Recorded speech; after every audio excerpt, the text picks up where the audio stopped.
इस देश के मुसलमानों से एक सवाल है और इस देश के एससी एसटी ओबीसी जो हम लोग लगातार उनको सवाल पूछ रहे थे, उन दोनों को लेकर एक बात कहना चाहता हूं। पश्चिम बंगाल, बिहार, महाराष्ट्र, मध्य प्रदेश, राजस्थान, इन तमाम जगहों पर रामनवमी के दिन सांप्रदायिकता की खबरें आई, धार्मिक उन्माद की खबरें आई। आप लोग बताइए कि इस देश का मुसलमान और एससी एसटी ओबीसी टीवी क्यों नहीं देखता है? क्योंकि वहां ज्यादातर सवर्ण समाज के पत्रकार हैं। वो दिन भर हिंदू मुस्लिम करते हैं। रोजगार, बेरोजगारी, रोजी रोटी का सवाल नहीं पूछते हैं। पढ़ाई लिखाई दवाई का सवाल नहीं पूछते हैं। इसीलिए कुछ लोगों ने उनको गोदी मीडिया कहा, हम लोग उसको मनु मीडिया कहते हैं, क्योंकि वो जातिवादियों का गढ़ है। अब सोचिए, अभिसार शर्मा हो, चाहे रवीश कुमार हो, चाहे अजीत अंजुम हो या साक्षी जोशी हो, ये सब लोग हिंदू मुस्लिम पर ट्वीट करते हैं, ये प्रो मुस्लिम दिखते हैं। लेकिन ये सारे लोग एससी एसटी ओबीसी के जो संवैधानिक अधिकार है, रोजगार, पढ़ाई लिखाई, दवाई, इस पर गाहे बगाहे बात करते हैं। अब सोचिए कि फिर इनमें और अभिसार और अब अमीश देवगन में क्या फर्क है? वो प्रो हिंदू करता है, प्रो हिंदू में वो सवर्णों के साथ है। इसी में सुशांत सिन्हा में और क्या फर्क है? सुशांत सिन्हा में क्या फर्क है? लेकिन उससे बड़ी बात बता रहा हूं, एक मिल्लत टाइम्स है, शम्स तबरेज काशमी, यह शख्स दिन भर शंभू कुमार सिंह और नेशनल दस्तक को जातिवादी कहता है, मुस्लिम विरोधी साबित करता है। इसका पूरा प्रोफाइल पढ़िए। यह शख्स एक भी खबर ऐसी नहीं चलाता है जिसमें रोजगार, बेरोजगारी, लॉ एंड ऑर्डर, हिंसा, इनकी खबरें हो। यह सिर्फ हिंदू मुस्लिम करता है। बस फर्क इतना है कि जैसे अमीश देवगन, सुशांत सिन्हा या तमाम जो टीवी अखबार वाले जो सवर्ण पत्रकार हैं, वो प्रो हिंदू दिखते हैं, जबकि सच्चाई है कि वो प्रो सवर्ण है। उसी तरह से जैसे अजीत अंजुम, रवीश कुमार, अभिसार शर्मा, साक्षी जोशी, विनोद कापरी और ये शम्स तबरेज जैसे लोग या क्या करते हैं, ये प्रो मुस्लिम दिखते हैं। अब बताइए इससे फायदा किसका होगा? जब इस देश में आप जातिवाद के खिलाफ बोलेंगे तो आप एससी एसटी ओबीसी के लिए बोलते हैं। एससी एसटी ओबीसी के लिए बोलते हैं मतलब उनके नौकरियों के लिए, रोजगार के लिए, बेरोजगारी के खिलाफ बोलते हैं, उनके हक अधिकार की बात बोलते हैं, इस देश की बहुसंख्यक आबादी के पक्ष में बोलते हैं, उनके मुद्दों पर बोलते हैं, सरकार से सवाल पूछते हैं कि रोजगार कहां है, नौकरी कहां है। ये लोग दिन भर कोई प्रो मुस्लिम है, कोई प्रो हिंदू है। लेकिन सोचिए, ये जो शम्स तबरेज काशमी हैं, बिहार को लेकर इसका एक ट्वीट देखिए। ये शख्स क्या कहता है, जो पिछले कई महीनों से मेरे खिलाफ कैंपेन चला रहा है और मैं देख रहा हूं सारी चीजों को, क्योंकि मैंने किसी आरोपी को आरोपी कहा था। जैसे हजारों मुसलमानों को आतंकवादी कहकर जेल में डाल दिया गया कांग्रेस के दौर में, वो सब अब बरी हो रहे हैं। क्यों डाला गया? क्योंकि जो इस देश की मनु मीडिया है, वो आरोप लगने पर ही उसको दोषी ठहरा देता है, आतंकी कहने लगता है। ठीक उसी तरह से शम्स तबरेज, मैं फिर कोट कर रहा हूं, जिस तरह से इस देश की मनु मीडिया मुसलमान के पकड़े जाने पर आतंकी कहने लगता है, आरोपी नहीं कहता है कि आतंक के आरोप में मुस्लिम ये फलाना गिरफ्तार, वो कहता है आतंकी फलाना गिरफ्तार, जबकि अभी उस पर आरोप लगा है। आप सब जानते हैं, टाडा हो या तमाम ऐसे यूएपीए में शर्जील इमाम या खालिद सैफी, उमर खालिद, ये लोग कैसे बंद हैं, सिद्दीकी कप्पन, इन सब लोगों को मुसलमान की वजह से बंद कर दिया गया। और जो मनु मीडिया है वो इनको सीधे दोषी साबित करने पर तुला रहता है। उसी तरह से इस आदमी शम्स तबरेज काशमी का ये ट्वीट पढ़िए। हर खबर को जातिवाद की नजर से देखने वाले क्या बता सकते हैं कि दुकानों को लूटने वाले या मस्जिद और मदरसों में आग लगाने वाले, पथराव करने वाले या गुंडे और चोर किस जाति से आते हैं? सोचिएगा। आप यकीन जान लीजिए, यह उन्हीं लोगों की भीड़ है जिनके नेता कहते हैं कि हम पर हजारों साल तक अत्याचार किया गया है। आगे सुनिएगा इस आदमी का ट्वीट, मैं बता रहा हूं, ये मुस्लिम समाज के लिए है। अत्याचार किया गया और मुसलमानों की मदद की गुहार लगाते हैं, लेकिन मुसलमानों पर हमले में यही लोग, मुसलमानों पर हमला भी यही लोग आकर करते हैं। सोचिए, शम्स तबरेज कासमी नाम का ये पत्रकार यहां फैसला दे रहा है कि जो इस देश की बहुसंख्यक आबादी है, जिसका जाति के नाम पर शोषण हुआ है, आज भी जिनको SC ST OBC, जो सिखों में भी है, मुसलमानों में भी है, हिंदुओं में भी है SC ST OBC, जिनके साथ जातिगत भेदभाव हुआ, जिनको media, judiciary, college, university, bureaucracy, जमीन सबसे बेदखल किया गया, धर्म से बेदखल नहीं किया गया, उस शख्स को यह आदमी दोषी ठहरा रहा है। ये कह रहा है कि वही लोग, मतलब इस देश का बहुसंख्यक आदमी हमलावर है। ये कोर्ट है, ये सजा सुना चुका है।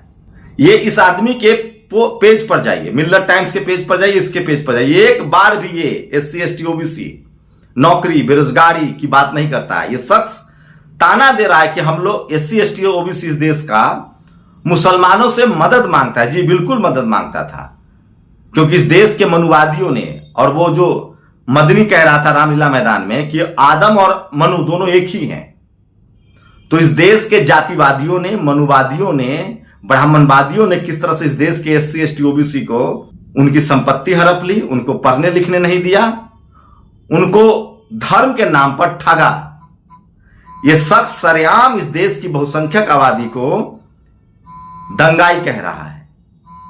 सोचिए, तो इस देश के मैं मुसलमानों से पूछना चाहता हूं, जो OBC मुसलमान है, जो शेड्यूल ट्राइब मुसलमान है, जो इस देश का OBC हिंदू है, SC है, ST है, जो क्रिश्चियन ST है, जो सिख समाज का OBC है, SC है, क्या आप इसकी बातों से सहमत हैं? क्या इस देश का गरीब आदमी दंगाई है? क्या जिन नेताओं, जो नेता SC ST OBC के जो लड़ रहे हैं, क्या वो दंगाई हैं? और आप बताइए, दंगा की राजनीति से, हिंदू मुस्लिम की राजनीति से किसको फायदा होता है? यह शख्स सरेआम मुझे RSS का एजेंट कहता है, लेकिन यह शख्स, एक सोचिए, हर खबर को जातिवाद की नजर से देखने वाले, बताइए इसको सोचिए। अब मैं फिर कह रहा हूं, मुगलों के दौर में तानसेन कौन था, बीरबल कौन था, अकबर कौन था, टोडरमल कौन था? इस शख्स को जाति नहीं दिखती है। मुगलों के दौर में तुलसीदास ने जातिवाद फैलाया, भगवान राम के नाम पर जातिवाद फैलाया, वो इस शख्स को नहीं दिखता है।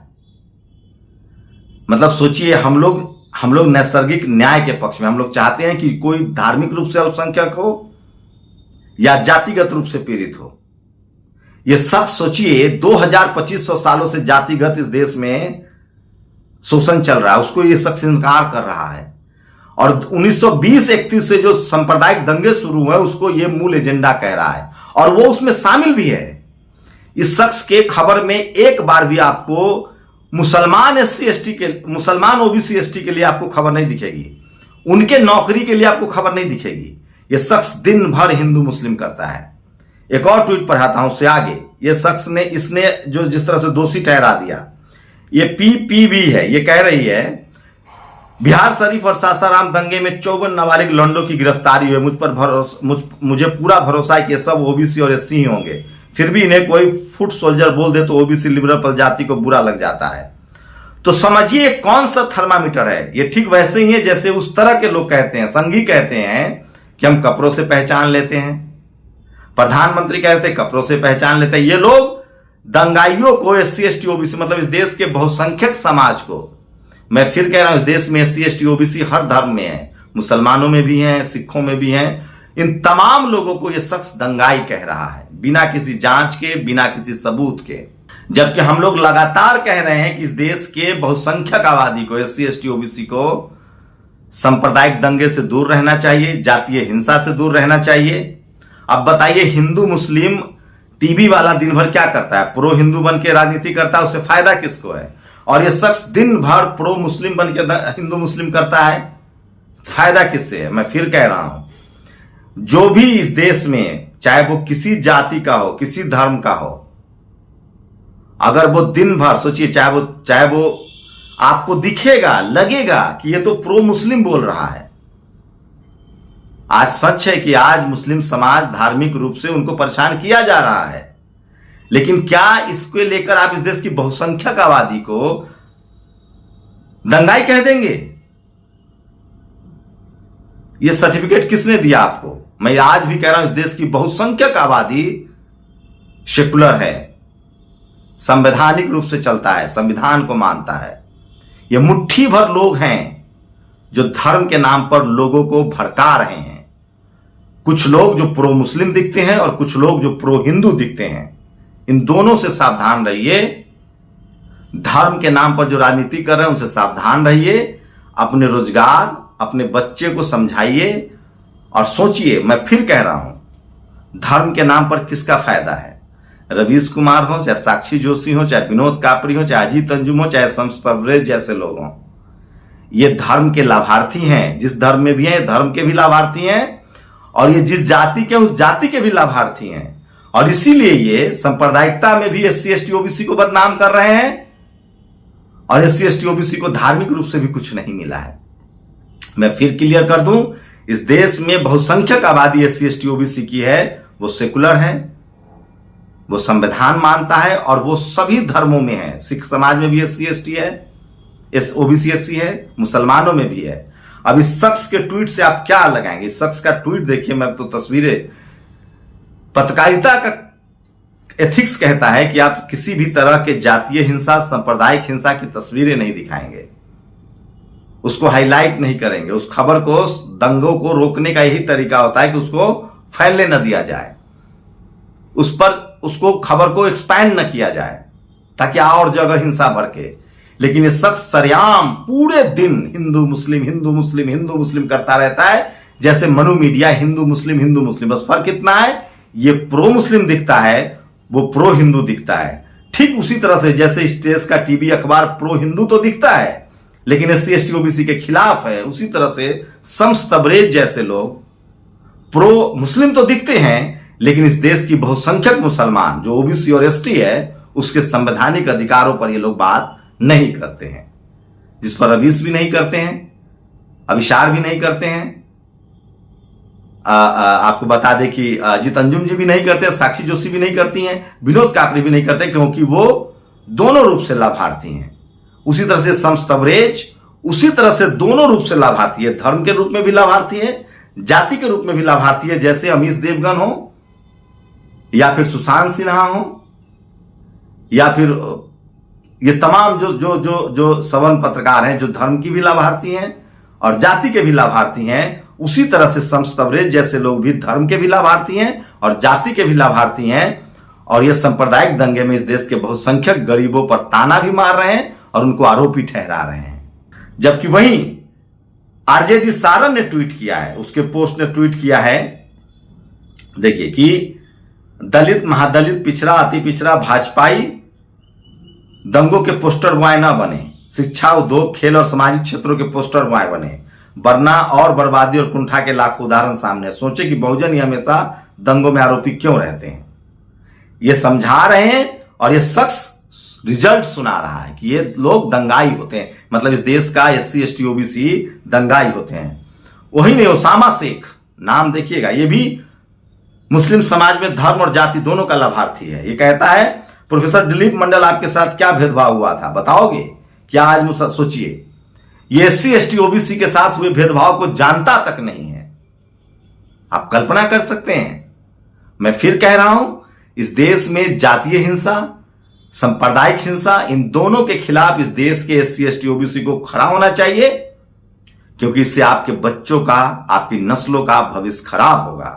और उन लोग की पहचान कीजिए जो प्रो मुस्लिम दिखने की कोशिश करते हैं, जो प्रो हिंदू दिखते हैं। जब उनकी सच्चाई देखेंगे, बारीक रूप से अध्ययन करेंगे, तब आपको लगेगा कि जो प्रो मुस्लिम दिख रहे हैं वो भी धार्मिक रूप से और जाति के रूप से लाभार्थी हैं, और जो प्रो हिंदू दिख रहे हैं वो भी धार्मिक रूप से और जातीय रूप से लाभार्थी हैं। अब आप लोग बताइए कि कौन इस देश में हिंदू मुस्लिम का असली जिम्मेदार है? और अगर आप एक तरफ गोदी मीडिया जिसको कह रहे हैं, जिसको हम लोग मनु मीडिया कहते हैं, अगर उसके हिंदू मुस्लिम के आप खिलाफ हैं करने के, तो आपको शम्स तबरेज जैसे लोग भी जो दिन भर हिंदू मुस्लिम करते हैं, उनके भी खिलाफ बोलना पड़ेगा। क्योंकि इस देश में धर्म संवैधानिक अधिकार है, कोई मान सकता है। और किसी जाति को, किसी धर्म को दंगाई कहना भी एक तरह का अपराध है। आप लोग अपनी प्रतिक्रिया जरूर दीजिए कि क्या शम्स तबरेज जैसे लोगों से आप सहमत हैं जो इस देश की बहुसंख्यक आबादी को दंगाई कह रहा है, SC ST OBC को। हाँ, ये बात है, आंकड़ा है, रिसर्च कर लीजिए। इस देश में SC ST OBC जो संवैधानिक दर्जा है वो धर्म आधारित भी शोषण के शिकार हैं और जाति आधारित भी शोषण के शिकार हैं। कहीं धर्म के आधार पर उनका शोषण हुआ है, कहीं जाति के आधार पर शोषण हो रहा है। हिंदू समाज में जो SC ST OBC हैं उनका धर्म आधारित शोषण हुआ है और जाति आधारित शोषण हुआ है। लेकिन इस देश का SC ST OBC संवैधानिक है। सिख समाज से हो, मुस्लिम समाज से हो, या हिंदू समाज से हो, या क्रिश्चियन समाज से हो, SC ST OBC बहुसंख्यक आबादी को दंगाई कहना कहां तक सच है। और ये आखिरी सवाल कि आखिर इन दंगों से किस पॉलिटिकल पार्टी को फायदा होता है। तो जो प्रो मुस्लिम है, जो प्रो हिंदू दिखते हैं, उन दोनों में क्या रिश्ता है, आप लोग बताइए। शुक्रिया। नेशनल दस्तक की आपसे गुजारिश है कि अगर इसको बचाना चाहते हैं तो नेशनल दस्तक को सब्सक्राइब करने के लिए रेड कलर के सब्सक्राइब बटन को दबाएं, फिर बेल आइकन की घंटी दबाएं। नेशनल दस्तक को बचाने के लिए बहुत जरूरी है कि हर खबर को शेयर करें, लाइक करें, कमेंट जरूर करें।